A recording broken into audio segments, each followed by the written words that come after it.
तो उत्तर प्रदेश सरकार ने एक और बड़ी भर्ती निकाल दी है। इससे पहले 2 भर्ती निकाल चुकी है।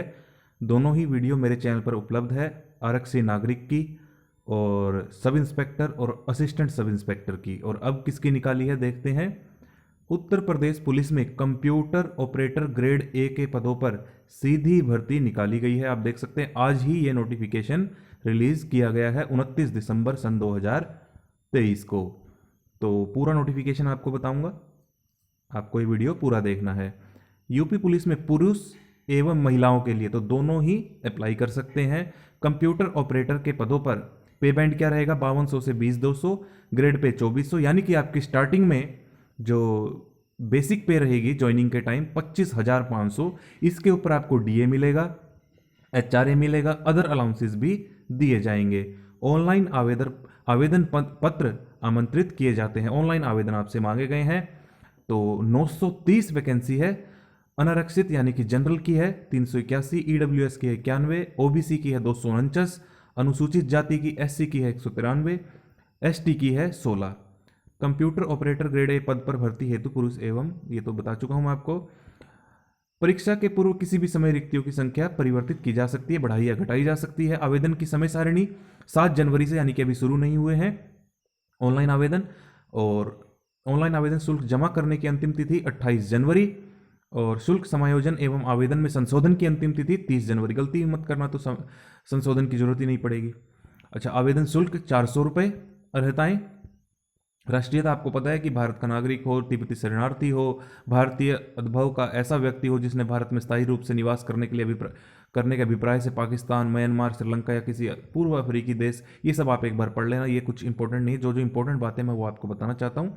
तो टिप्पणी, ऐसे अभ्यर्थी को जिसके मामले में पात्रता का प्रमाण पत्र आवश्यक हो किंतु वह ना तो जारी किया गया हो और ना देने से इनकार किया गया हो, किसी परीक्षा में सम्मिलित किया जा सकता है और उसे इस शर्त पर अंतिम रूप से नियुक्ति भी। ये आप पढ़ लेना, कुछ इंपॉर्टेंट नहीं है। शैक्षिक अर्हता, मान्यता प्राप्त बोर्ड से।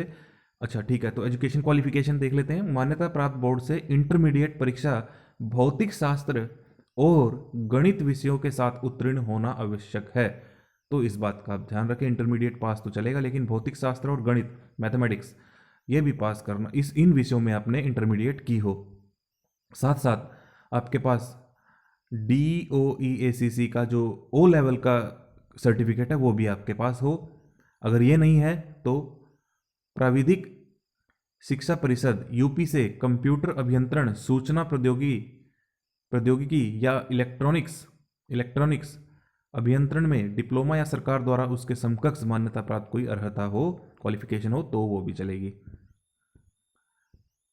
अच्छा, कोई आवेदन करते समय अभ्यर्थी को अपेक्षित शैक्षणिक अर्हता अवश्य धारित करनी चाहिए तथा उसकी अंक तालिका अथवा प्रमाण पत्र तत्समय उसके पास उपलब्ध होना चाहिए। अपेक्षित शैक्षिक अर्हता हेतु परीक्षा में सम्मिलित हुए अपीयर्ड अथवा सम्मिलित होने वाले अपीयरिंग अभ्यर्थी पात्र नहीं होंगे। तो आपका रिजल्ट डिक्लेयर हो चुका और आपके पास हो तभी आप अप्लाई कर पाएंगे। अधिमानी अर्हता यानी कि प्रेफरेंस किसे दी जाएगी, प्रादेशिक सेना में न्यूनतम 2 वर्ष की अवधि तक की सेवा की हो, राष्ट्रीय कैडेट कोर यानी कि एनसीसी में बी प्रमाण पत्र हो, केंद्र या राज्य सरकार द्वारा मान्यता प्राप्त किसी संस्थान से कंप्यूटर हार्डवेयर एवं कंप्यूटर नेटवर्किंग का पाठ्यक्रम सफलतापूर्वक उत्तीर्ण किया गया हो। आयु सीमा 18 से 28 वर्ष यानी कि 1 जुलाई 95 से 1 जुलाई 2005 के बीच में आपका जन्म हुआ हो। लेकिन जो रिजर्व कैटेगरीज हैं उन्हें एज रिलैक्सेशन दी जाएगी। चरित्र, अभ्यर्थी का चरित्र ऐसा होना चाहिए कि वह सरकारी सेवा में सेवा योजन के लिए सभी प्रकार से उपयुक्त हो सके। वैवाहिक परिस्थिति, यह एक बार आप पढ़ लेना, मैं पिछली वीडियोस में भी बता चुका हूँ। शारीरिक स्वस्थता यानी कि फिजिकली फिट होने चाहिए। भर्ती की प्रक्रिया क्या रहेगी, उत्तर प्रदेश पुलिस कंप्यूटर कर्मचारी वर्ग सेवा, ये जो नियमावली है 2015 की, इसके अंतर्गत आप आएंगे। upppb.gov.in पर जाकर आप ऑनलाइन आवेदन कर पाएंगे।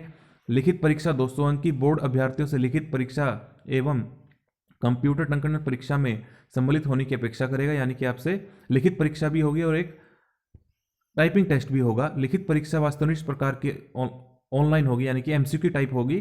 परीक्षा 2 घंटे की होगी, 160 प्रश्न होंगे, प्रत्येक प्रश्न 1.25 अंक का होगा, 1.25 अंक का एक क्वेश्चन होगा। परीक्षा कुल 200 अंकों की होगी और लिखित परीक्षा में सामान्य ज्ञान, मानसिक अभिरुचि तथा तर्क शक्ति एवं कंप्यूटर विज्ञान से संबंधित होंगे। प्रश्न पत्र का स्तर पद के लिए अपेक्षित न्यूनतम शैक्षणिक योग्यता के अनुरूप होगा। लिखित परीक्षा का पाठ्यक्रम परिशिष्ट 2 में संलग्न है, तो एनेक्सर 2 में नीचे इन्होंने दिया है। ऑनलाइन लिखित परीक्षा अभ्यर्थियों की संख्या के अनुसार एक ही तिथि को एक ही पाली में कराई जाएगी। किसी अपरिहार्य कारणवश एक से अधिक पाली में अथवा एक से अधिक दिनांकों में कराई जा सकती है। तो देखिए, वैसे तो इनकी कोशिश रहेगी कि एक ही टाइम एक ही सेंटर पे एक ही दिन में जो है सभी कैंडिडेट्स की एग्ज़ाम करवा दिया जाए, लेकिन अगर हो सकता है कि कैंडिडेट्स ज़्यादा हुए तो अलग अलग दिन में करवाई जा सकती है और फिर नॉर्मलाइजेशन भी की जाएगी। नॉर्मलाइजेशन का इन्होंने यहाँ सूत्र दे दिया है। अभ्यर्थी द्वारा सही उत्तर दिए गए प्रश्नों की संख्या गुना में कुल निर्धारित अंक डिवाइडेड बाय प्रश्न पत्र में सही प्रश्नों की संख्या। अभिलेखों की समीक्षा, चयन तथा अंतिम योग्यता सूची, तो मैंने आपको बताया नॉर्मलाइज के बाद ये आपका रिजल्ट निकालेंगे। आरक्षण व आयु सीमा में छूट यहाँ पर आप दी जाएगी।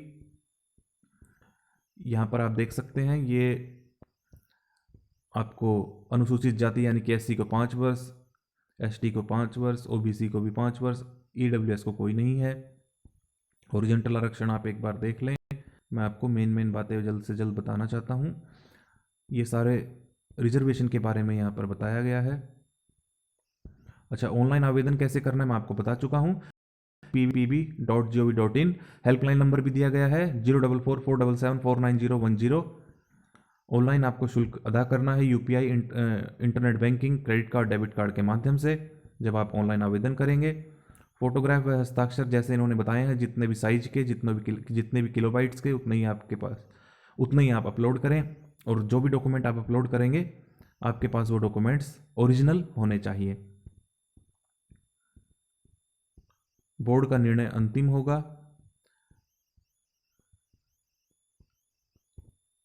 ये सारे इन्होंने नोटिफिकेशन बताए हैं यहाँ पर, जिसके आधार पर इन्होंने ऊपर आपसे सर्टिफिकेट मांगे हैं। ये पूरा डिटेल्ड सिलेबस है जनरल नॉलेज का, आप देख सकते हैं। सामान्य ज्ञान, मानसिक अभिरुचि यानी कि मेंटल एप्टीट्यूड, रीजनिंग, तर्क शक्ति, कंप्यूटर साइंस का डिटेल्ड सिलेबस है। Introduction, database management system, DBMS, PC software and office automation, workplace productivity tools, computer network, the internet, emerging technologies. ये सारा जो आपके सर्टिफिकेट हैं रिजर्वेशन के, ये आपके पास होने चाहिए अगर आप रिजर्वेशन का बेनिफिट लेना चाहते हैं। तो अब इस वीडियो को आप ज़्यादा से ज़्यादा शेयर करें ताकि और भी कैंडिडेट्स तक ये इन्फॉर्मेशन पहुंच जाए।